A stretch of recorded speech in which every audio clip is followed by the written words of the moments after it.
율리아나와 성 프란치스코 책 읽기. 토마스 첼라노의 아시시 성 프란치스코. 토마스 첼라노 지음, 이재성 옮김, 프란치스코 출판사. 토마스 첼라노의 아시시 성 프란치스코 제2생의 제2부.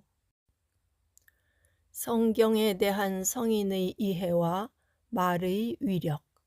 제68장 그의 지식과 기억력의 정도. 102. 비록 이 복된 사람이 지식을 배우면서 자라지는 않았지만 높은 데서 내려오는 하느님의 지혜를 파악하였고 영원한 빛을 받아서 성경의 깊은 이해력을 지니고 있었다. 그는 총명하고 오염되어 있지 않아서 신비가 그에게 스며들었고 사랑하는 자만이 할 수 있는 그 사랑으로 학자들의 학식으로는 어림도 없는 것을 꿰뚫었다. 때때로 그는 성경을 읽었고 한번 기억한 것은 잊지 않도록 마음에 새겨놓았다. 그는 무심히 한 귀로 흘려 듣는 일이 없었고 들은 것은 부단한 정열로 묵상하였기에 그의 기억력은 책을 대신할 만했다. 배우고 읽는 데는 이 방법이 효과적이며 1000권의 책을 훑는 것보다 낫다고 그는 가르쳤다. 그는 영원한 생명에 대한 갈망을 첫자리에 놓는 사람을 참다운 철학자라고 여겼다. 성경을 주제넘지 않게 겸허히 연구하는 사람은 자신의 지식에서 하느님에 관한 지식으로 쉽게 옮겨간다고 그는 자주 말하였다. 그는 자주 의문투성이의 문제들을 말로 설명하였는데 말재주는 없었지만 이해력과 덕행에서 탁월함을 보여주었다. 제69장 도미니코 회 형제에게 해석해준 예언자의 말씀. 103. 프란치스코가 시에나에 머물고 있을 때 한 도미니코 회 형제가 그곳에 찾아온 일이 있었다. 그는 영적인 사람이었으며 신학자였다. 복되신 프란치스코를 찾아뵙고 그는 성인과 더불어 즐거워하며 하느님의 말씀에 관하여 환담하였다. 이 신학자는 에제키엘 예언서의 말씀에 관하여 프란치스코에게 질문을 던졌다. 만약 내가 악한 사람에게 그의 악함을 일러주지 않으면 나는 너에게 그 책임을 물을 것이다. 라는 구절이었다. 그가 말하였다. 훌륭하신 스승님, 제가 알기로는 절망적인 죄악의 상태에서 사는 사람들이 많습니다. 허나 저는 그들의 악한 점을 지적해 주지 않고 있습니다. 그러한 사람들의 영혼이 저의 손에 달렸다고 할 수 있겠습니까? 복되신 사부님은 당신은 배운 데가 없는 사람이라서 자기가 성경의 뜻을 설명하기보다는 권위 있는 사람의 가르침을 받는 것이 오히려 지당한 일이라고 말하였다. 그러자 겸손한 신학자가 말하였다. 형제여, 식자들의 해석은 들었습니다. 이번에는 형제 자신의 견해를 들어보고 싶습니다. 복되신 프란치스코가 그에게 말하였다. 일반적인 뜻으로 본다면 저는 이렇게 생각합니다. 하느님의 종은 그 생활과 청정함에서 활활 불타올라야 합니다. 그 결과 그의 표양에서 나오는 빛과 행실로 그는 악한 사람 모두를 책하는 것입니다. 말하자면 그의 탁월한 생활과 명성의 향기가 모든 이에게 그들의 악함을 지적하는 것입니다. 이 말을 듣고 그 사람은 깊이 감동하여 그 자리를 물러나왔다. 그러고는 복되신 프란치스코의 동료에게 말하였다. 나의 형제들이여, 순결한 생활과 관상의 기초를 두고 있는 이 사람의 신학은 고공을 나는 한 마리의 독수리입니다. 그와 비하면 우리의 지식이라는 것은 땅에 엎드려 기어다니는 꼴입니다. 제70장 어느 추기경으로부터 질문을 받고 분명한 해답을 줌. 104. 프란치스코가 로마에 있는 어느 추기경의 집에 있던 때가 있었다. 알아듣기 어려운 말들에 관하여 질문을 받으면 그는 누가 들어도 그분이 늘 성경 안에서 사는 사람이라는 느낌을 줄 만큼 심원한 뜻을 밝혀냈다. 추기경이 그에게 말했다. 나는 당신을 학식 있는 분이 아닌 다만 하느님의 영을 모시고 있는 분으로 여기고 질문합니다. 따라서 나는 당신의 답변을 기꺼이 있는 그대로 받아들입니다. 그 답변이 하느님에게서 연유하는 것임을 나는 알고 있기 때문입니다. 제71장 성경을 읽어드리겠다고 하는 형제에게 답함. 105. 프란치스코가 병고에 시달리고 있을 때 그의 동료가 말하였다. 사부님, 당신은 언제나 성경에서 피난처를 구했지요? 그리고 성경은 언제나 당신의 고통을 치료해 주었지요. 지금 당신께 예언서를 읽어드리는 것이 어떻겠습니까? 아마도 당신의 영혼이 주님 안에서 기뻐할 것입니다. 성인이 그에게 말했다. 성경을 읽는 것은 좋은 일입니다. 성경에서 우리 주 하느님을 찾는 것은 좋은 일입니다. 그런데 나는 묵상을 하고 마음에 되새겨 보기에 충분할 만큼 이미 성경의 많은 부분을 나의 것으로 삼았습니다. 아들이여, 나는 더는 필요한 것이 없습니다. 나는 불쌍하게 십자가에 달리신 가난하신 그리스도를 알고 있습니다. 제72장 파치피코 형제가 성인의 입에서 본 번쩍이는 칼. 106. 안코나의 마르카에 한 세속 사람이 있었다. 그는 자신의 구원 문제를 망각한 채 하느님을 모르고 헛된 일에 자신을 완전히 던져버린 사람이었다.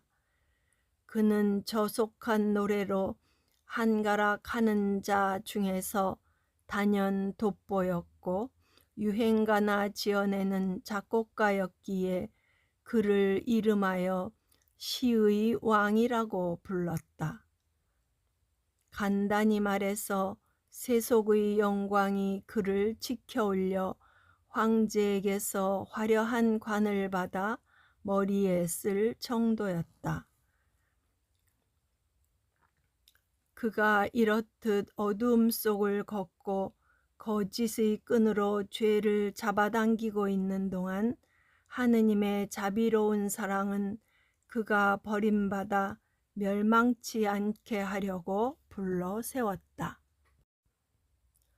하느님의 섭리에 따라 복되신 프란치스코와 이 사람이 가난한 수녀들의 어느 봉쇄 수녀원에서 서로 만났다. 복되신 사부님이 동료들과 함께 그의 딸들을 만나러 그곳에 왔었고, 그 사람은 많은 친구와 함께 자기 친척을 면회하러 왔다. 주님의 손길이 그에게 내려서 그는 대단히 번쩍이는 두 개의 칼로 십자형을 이룬 성 프란치스코를 육신의 눈으로 보았다. 하나는 그의 머리에서 발끝으로, 또 하나는 가슴을 가로질러 양팔로 서로 교차하였다. 그는 복되신 프란치스코를 몰랐었다. 그러나 이렇게 큰 기적을 통해서 프란치스코를 알기에 이르렀다. 그는 이러한 환시에 깜짝 놀라서 생활을 개선하기로 마음먹었지만 다시 미루었다가 나중에 하기로 했다. 복되신 사부님이 먼저 모든 일을 향해 설교한 다음 하느님 말씀의 칼로 그 사람을 겨누었다. 그를 한쪽으로 따로 불러 이 세상의 허망함과 하찮음에 관하여 부드럽게 권면하였다. 그리고 가까이 다가온 하느님의 심판으로 그의 마음을 흔들었다. 이어서 그 사람이 대답하였다. 더 무슨 말이 필요합니까? 실행에 옮기는 일만이 남았습니다. 사람들 가운데서 나를 빼내어 위대하신 황제께 데려다 주십시오. 다음 날 성인이 그에게 옷을 입혔고 하느님의 평화로 돌아왔다는 뜻으로 파치피코 형제라는 이름을 지어주었다. 이 사람의 회두는 그의 헛된 친구들의 폭이 넓었던 만큼 사람들에게 더욱 감동을 불러일으켰다. 복되신 사부님의 무리에서 즐거워하는 동안 파치피코 형제는 전에 느껴보지 못한 특은을 체험하였다. 그리하여 다른 형제들에게는 감추어져 있는 것을 볼 수 있는 허락이 두 번째로 내렸다. 얼마 안 있어 복되신 프란치스코의 이마에서 커다란 타울을 본 것이다. 그 글자는 다양한 색조의 원을 그리는 공작새의 아름다움을 띠고 있었다. 제73장 설교의 효과와 이에 대한 어느 의사의 증언 107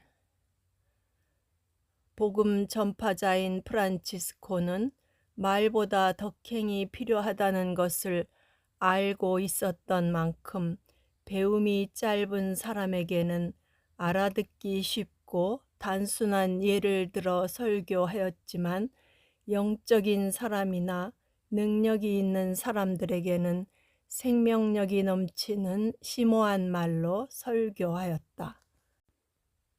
그는 표현 불가능한 것은 몇 마디 말로 암시하였고 말과 함께 열렬한 몸짓으로 청중을 온전히 천상사물로 이끌었다. 그는 일정한 형식을 사용하지 않았다. 마음에서 우러나오지 않는 것을 억지로 꾸며서 준비하지 않았다. 오직 참다운 힘과 지혜이신 그리스도만이 그의 목소리에 힘을 주셨다. 학식 있고 설득력 있는 어느 의사가 언젠가 말했다. 본인은 다른 이들의 설교는 말마디까지 다 기억하게 됩니다. 그런데 유독 성 프란치스코가 말하는 것들은 그렇지 않습니다. 외우려고 해도 도무지 그의 입에서 나온 말 같지 않습니다. 제74장 실베스테르 형제를 중재로 하여 말씀의 힘으로 아랫조에서 악마를 몰아냄. 108. 프란치스코의 말은 사람들 가운데에 있을 때만 위력을 발휘하는 것이 아니라 때때로 다른 이를 통하여 전달되어도 그 뜻을 성취하지 아니하고는 그냥 되돌아오지 않았다. 언젠가 그가 아랫조 고을에 오게 된 일이 있었다. 그런데 이게 웬일인가? 고을 전체가 내란으로 파멸에 직면하여 몹시 떨고 있었다. 하느님의 사람이 그 근방의 한 마을에 묵었다. 그는 그 고을 위에서 악마들이 히히낙낙거리며 마을 주민들을 충동질해서 서로 파멸하도록 하는 것을 보았다. 그는 훌륭한 단순성을 지닌 하느님의 사람인 실베스테르 형제를 불러 말하였다. 저 마을 입구로 가시오. 그리고 전능하신 하느님을 대신하여 악마들에게 당장 그 마을을 떠나라고 명하시오. 충성스러운 단순성을 지닌 그 형제는 명을 받들어 서둘러 이행하려 하였다. 이리하여 주님 앞에 송가를 부르며 문 앞에서 크게 소리질렀다. 전능하신 하느님을 대신하여 그리고 우리의 사부 프란치스코의 명으로 이르노니 악마들아 여기서 모두 썩 물러가거라. 그로부터 금세 고을이 평화를 회복하였고 사람들은 안정을 되찾아 고을법을 지켰다. 얼마 후에 복되신 프란치스코가 그들에게 설교할 때 서두에서 말하였다. 여러분은 한때 마귀에 정복당하여 속박되었던 분들입니다. 그러나 한 가난한 사람의 기도로 여러분이 해방되었음을 나는 알고 있습니다. 제75장 실베스테르 형제의 회두 그리고 그가 본 환시. 109. 나는 영이 어떻게 작용하여 그를 형제회의에 들어오게 하였는지에 대하여 앞서 말한 실베스테르의 회두를 이야기하는 것이 현재로서 나쁘지 않으리라 생각한다. 실베스테르는 아시시 읍에 사는 제속 사제였다. 그런데 하느님의 사람이 그에게서 성당을 수리하는데 쓸 돌을 산 적이 있었다. 이 사제는 언젠가 가난한 형제의 수도회에서 성인을 따라서 첫 번째 작은 나무 구실을 했던 베르나르도 형제가 재물을 온통 포기하고 가난한 이들에게 나누어 주는 것을 보게 되었다. 이를 보자 이 사제는 굶주린 듯한 탐욕이 발동하였다. 그는 자기에게 프란치스코가 지불한 가격은 정당하지 않았다고 주장하며 그 돌에 대하여 하느님의 사람에게 불평하였다. 프란치스코는 그 사제의 영혼이 탐욕의 독에 물들어 있음을 알고 미소를 지었다. 욕심의 불꽃을 끄게 하려고 그는 사제의 손에 돈을 계산하지 않고 쥐어주었다. 사제 실베스테르는 그 돈을 받은 것이 못내 기뻤다. 그러면서도 그 사람의 관대함이 의아스러웠다. 집에 돌아와서도 자주 그 일을 떠올렸다. 이렇게 나이가 들었으면서도 아직도 세상을 사랑하고 있구나 하고 혼자 중얼거리며 자책하였다. 이윽고 그는 선의 향기에 휩싸였고 그리스도께서 그에게 당신 자비의 가슴을 보여주셨다. 위대한 가치를 지닌 프란치스코의 일을 그리스도께서 그에게 환시로 보여주셨다. 그의 일들은 그리스도 앞에서 휘황찬란한 광채로 빛났고 거대하게 온 세상을 메웠다. 그는 꿈에서 황금 십자가가 프란치스코의 입에서 나오는 것을 보았다. 그 황금 십자가의 끝은 하늘에 닿아 있었고 펼친 두 팔은 세 개의 양 끝을 가슴에 품듯 감싸고 있었다. 그것을 보니 양심의 가책이 되었다. 그 사제는 더 지체해서 이익될 것이 없다 싶어 후를 털어버리고 세속을 떠나 하느님의 사람을 따라 완벽한 모방자가 되었다. 그는 형제회에서 완덕으로 살기 시작하였고 하느님의 은총에 의해 완덕으로 삶을 마무리하였다. 프란치스코는 언제나 십자가와 더불어 사는 일에만 온통 마음을 썼으니 그가 십자가에 매달린 모양으로 나타나는 것이 무엇이 이상한가? 신비롭게도 십자가가 그분 안에서 내면적으로 뿌리를 내려 좋은 토양에서 솟아나 이렇게 선명하게 꽃들이 피고 잎이 우거지고 열매를 맺는 일이 당연하면 당연하지 무엇이 놀랍겠는가? 이러한 토양에서는 다른 것은 솟아날 수 없을 것이다. 왜냐하면 신비로운 십자가가 처음부터 프란치스코라는 땅을 그 차지로 삼았던 까닭이다. 그만 주제로 돌아가자. 제76장 마귀의 공격에서 풀려난 형제 110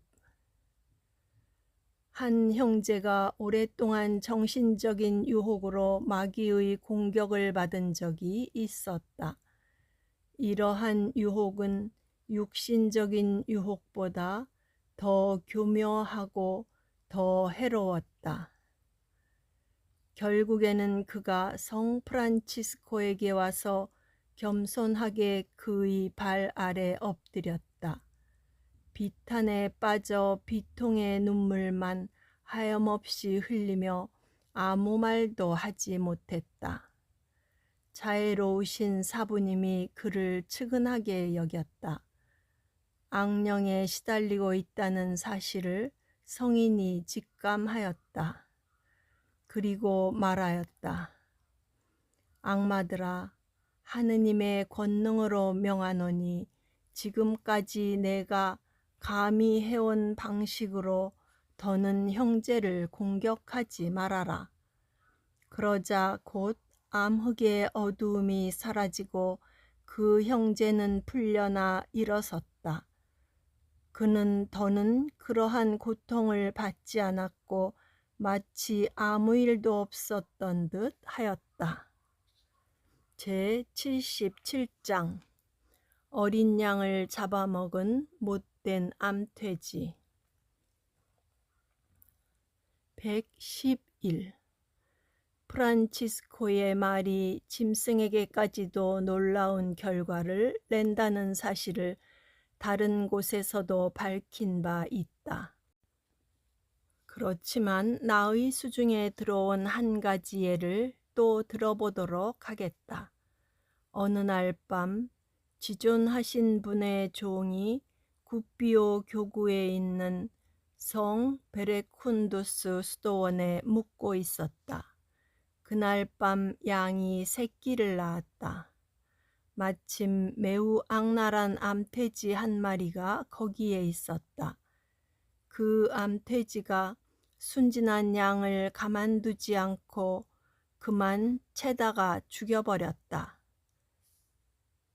다음 날 아침 사람들이 어린 양이 죽어 있는 것을 발견하고 암돼지가 비행의 주범임을 알았다. 사랑 많으신 사부님이 이 소식을 접하고 그만 불쌍한 마음이 솟구쳤다. 또 다른 어린 양을 생각하고는 죽어있는 어린 양 앞에서 사뭇 서러워하였다. 모든 사람 앞에서 말하였다. 슬퍼라, 형제인 어린 양이여, 순결한 동물이여, 너는 모든 인류에게 언제나 유익한 일을 재현하는구나. 너를 살해한 그 나쁜 짐승에게 앙화 미치리라. 사람이나 짐승이나 그 누구도 이 돼지를 먹지 말지어다. 그의 말은 기묘하기도 하다. 그 사악한 암돼지는 금방 시름시름 앓기 시작하더니 사흘 동안 징벌의 고문을 당하고 끝내 복수의 죽임을 당하였다.